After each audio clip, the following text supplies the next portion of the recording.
Hello everybody and welcome to another episode of This Weekend. It's a brand new show where every week we talk about your favorite sports, and today we're talking about the NFL. Alright, as always, don't forget to hit the subscribe button and ring the bell if you want to be notified every time we post a video. And with that out of the way, let's jump right into last week's headlines. Number one on the headlines, it is Tua time in Miami. Tua Tagovailoa has been named the starting quarterback in place of Ryan Fitzpatrick. The news comes after Ryan Fitzpatrick led the Dolphins to a win over the Jets. He threw 2 interceptions in that game, so not a great showing, but it seems the Dolphins are ready for the next step with Tua. He must be healthy. I hope that hip is fine. I hope they handled that situation well, because the last thing that I want is Tua getting hurt more than he needs to be. But praying for the best. Hopefully that works out and Tua is fantastic. Next headline is Dallas Cowboys. Oh boy, they were horrible last night. They were horrible against the Cardinals Monday night. They lost 38-10. Ezekiel Elliott fumbled the ball twice and only had 49 yards. Andy Dalton threw 54 times. He completed 34 of those for over 250 yards passing, had 1 touchdown and 2 interceptions. Dallas is still number 1 in the NFC East though. So that shows you how bad the NFC East is, but hey, Cowboys still have a chance to make the playoffs, actually have a really good chance to make the playoffs in my opinion. I think that they still get it done, but they are only getting it done because they're in the worst division in the NFL. Next headline, the Bucs have a huge win against the Packers. Ronald Jones had a good game. He had 113 yards and 2 touchdowns, finally had a breakout game. And Gronk finally produced something. He did something other than blocking and running routes. He got 5 catches for 78 yards, and 1 touchdown.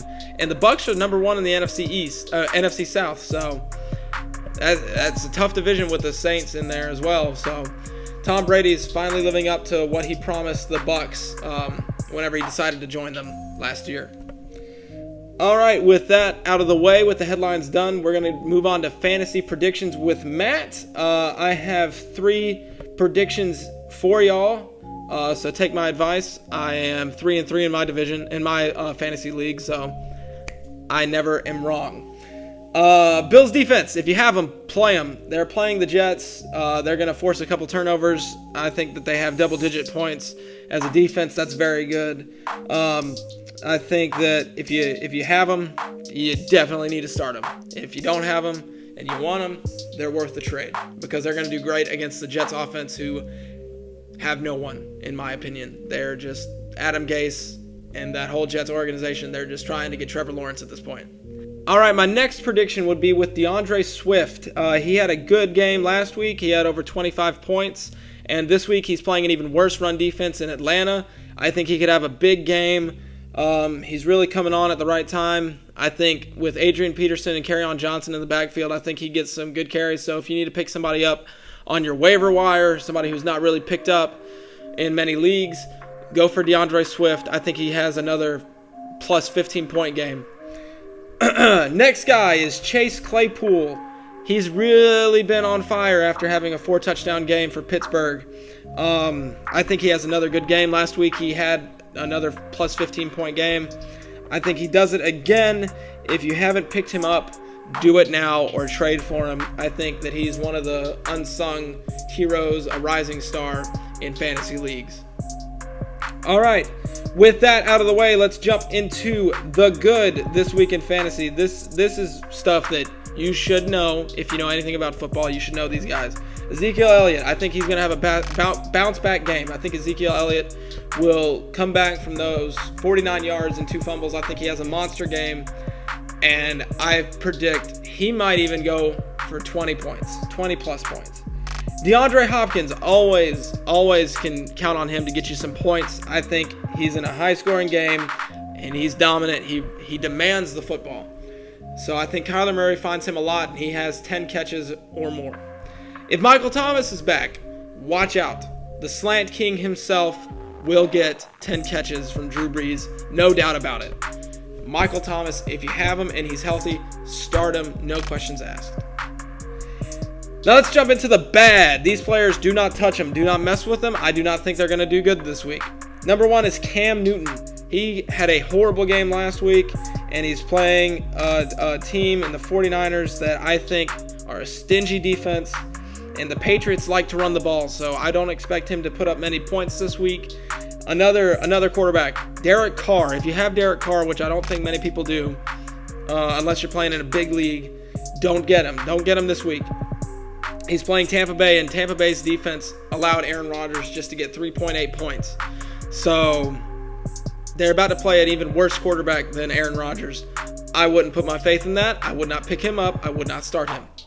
Last but not least is Amari Cooper. I would not touch Amari Cooper with a 10-foot pole right now because Andy Dalton is in at quarterback, and CeeDee Lamb and Michael Gallup are also on the field, and CeeDee Lamb keeps getting more and more targets as he keeps improving. I would not touch Amari Cooper with a 15-foot pole. I don't think that he's going to really put up that many numbers except maybe a few games here and there, but reliable sources of points, I would not mess with him. All right, that does it for Fantasy Football with Matt. We're going to jump right into the games. And first off, we have the Thursday night matchup between the New York Giants and the Philadelphia Eagles. New York is not good without Saquon. I don't really need to say much else about it. Daniel Jones, he's turning out to be more and more of a bust, and we all thought that whenever the Giants drafted him so high. But he had those few good games, but I think it's just with Saquon. I want to cheer for Daniel Jones, but he just isn't producing, and Carson Wentz is coming on at the right time. Carson Wentz is finally starting to do what Carson Wentz did his rookie season.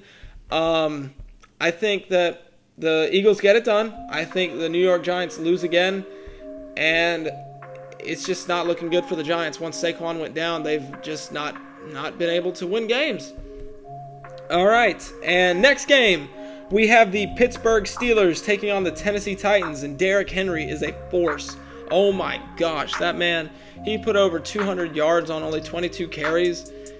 Oh my gosh, and that 90-yard touchdown, and he had a 53-yard catch. Oh, he's 250 pounds and runs exactly like most running backs do. He's not the fastest, but he'll stiff arm you into next week, just like he did to Josh Norman against the Bills. So watch out for that man. But I think this week, the Steelers defense, I think that they're strong enough to contain him. I don't think they'll stop him. I think he'll still get his points, and I think he'll still get his touches. But I'm going to rock with a more experienced and more diverse offense with James Conner, Ben Roethlisberger, Chase Claypool, and Juju Smith-Schuster. I think the Pittsburgh Steelers continue their undefeated season and get the win. So give me the Steelers. Next game, we have the Dallas Cowboys taking on the Washington football team. Battle of the NFC East here. So, two bad teams in my opinion, but one team with a lot more talent. I think this is a no-brainer for me. I think the Dallas Cowboys bounce back and get the win. Give me the Cowboys. They maintain their number one spot in the NFC East. Next game, we have another easy one in my opinion. It's the Buffalo Bills taking on the New York Jets. New York Jets are in full tank mode. Adam Gase should be fired immediately. But if they want to keep losing, hang on to him. Fire him at the end of the season. Because obviously, he's only good for one thing, and that's losing. That's making the team bad. Le'Veon Bell wanted out. Le'Veon Bell just went and up and left and went to Kansas City. He wanted no part of the Jets. And I don't blame him. Yeah, easy one. Buffalo's way too good. Jets are way too bad. If you have anyone for the Bills, I say like Josh Allen or Devin Singletary or Stephon Diggs, you're not stupid to start them. You could start their backup tight end and you probably get a decent amount of points when they play the Jets. So, obviously I'm going with the Bills. Go Bills. Bills Mafia. Next game, we have the Carolina Panthers taking on the New Orleans Saints. The Panthers have been a surprising story this year, winning two of their games. I think they're 2-4 right now. I can't remember off the top of my head, but they've definitely won more games than most people predicted that they would. The defense has been a little bit better than people predicted that they would, and Teddy Bridgewater has been a little bit better than people have predicted that they would. And I don't know. But in my opinion, the New Orleans Saints are just way too good on offense. I think the defense is still learning. Derrick Brown's been okay, and Jeremy Chin has been a surprisingly good second-round pickup. But I don't think we're good enough at corner to hang with Michael Thomas if he plays. If he doesn't play, I still think Emmanuel Sanders is a little too good for our corners to stay with him.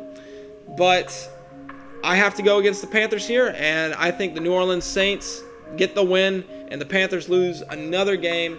And sadly enough for Teddy Bridgewater, he does not get his win in his return to New Orleans.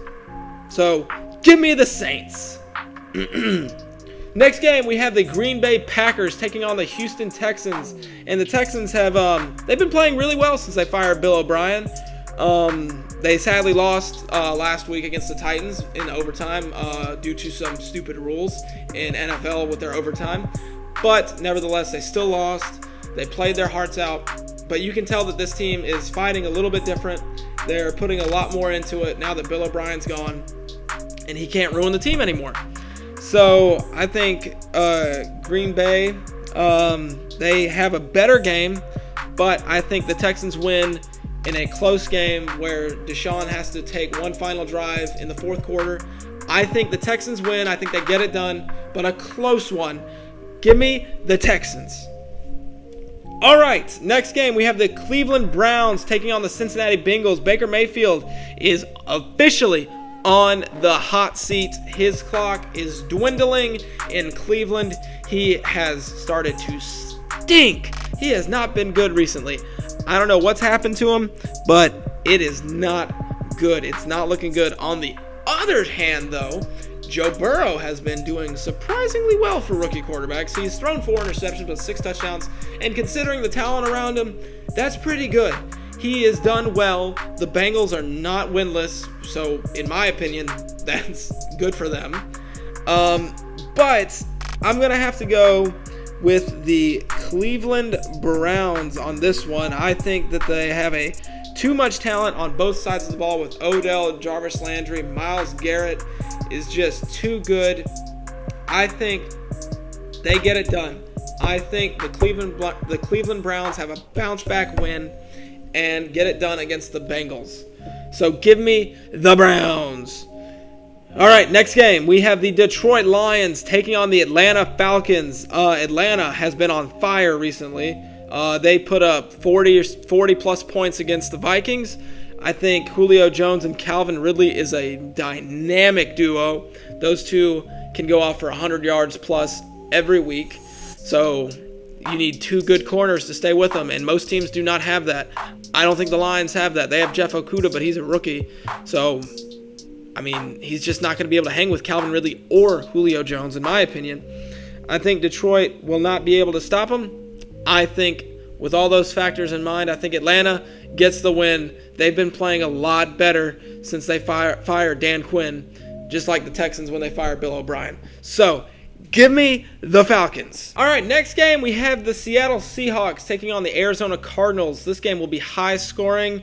All I can say is let Russ cook. That man has been on a mission. I think that he is going to be winning the MVP trophy by the end of the year.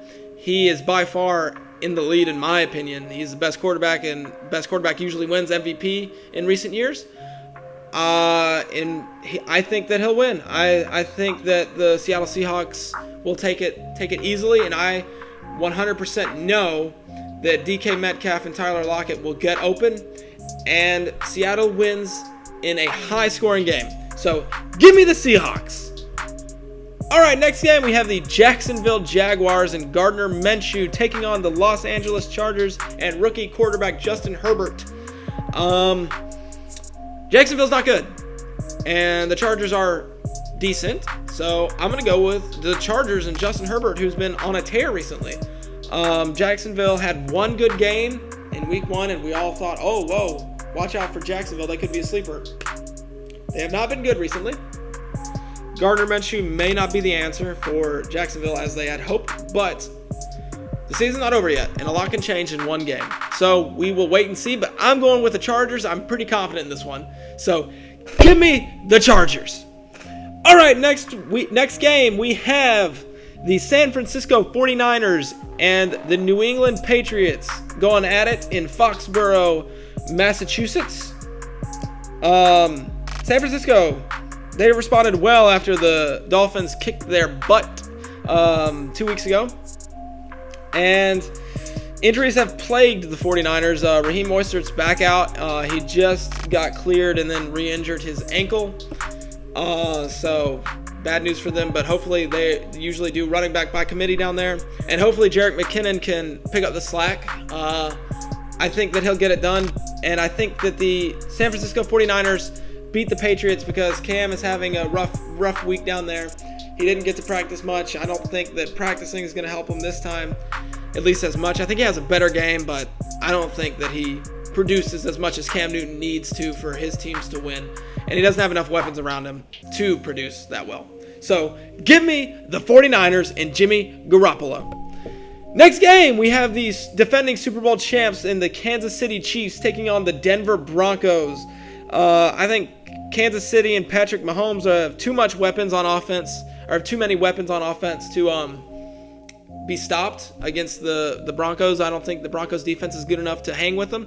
I think Tyreek Hill, Sammy Watkins, Rashad Perriman, I think all of them are just too good, and they just added Le'Veon Bell. I don't know when he's going to start because I'm a little confused by that, but it doesn't matter because they have a little guy named Clyde Edwards-Helaire who runs angry. He wants to run right through you every time he touches the ball. He is a bad man. I think that he has a great game, and I think the Kansas City Chiefs get the W easily. So give me the Chiefs. Next game, we have the Tampa Bay Buccaneers coming off that dominant win against Green Bay, taking on the Las Vegas Raiders, who are coming off a bye week. I think Josh Jacobs has a good game here. I think Josh Jacobs is a must-start. He's the X factor, in my opinion. I think if he has a great game, I think the Raiders can pull off an upset. But if they contain Josh Jacobs, I don't see Derek Carr having a good game. So I think Josh Jacobs needs to. Tom Brady is finally delivering. So give me the Tampa Bay Buccaneers. All right, last game. We have the Chicago Bears taking on the Los Angeles Rams. Are the Bears legit? That's what we're going to find out. They're 4-1. Nick Foles is doing something special down there in Chicago. I'm a little nervous to say it. The Bears might be legit. I can't believe I'm saying that, but it's tough to tell. I mean, they're going to play a good team in the Rams, but the regular season in the NFL is just so ticky-tack, and it's hard to predict. But I think the Rams get it done. I think the Rams win. This one I'm a little nervous to call because the Bears have been doing better, but the Rams are definitely a more talented team. But I think that Aaron Donald gets some pressure on Nick Foles and forces a few turnovers or a few bad plays, and they do enough to get the win. I think Jared Goff gets it done, and the Rams beat the Bears. Alright, that does it for this week's predictions. Make sure you watch next week's video to see me get punished for about half of these because I'm bound to get most of them wrong. But thank you so much for watching, and make sure you hit the subscribe button so you don't miss an episode. And as always, I'll see you next week in the NFL.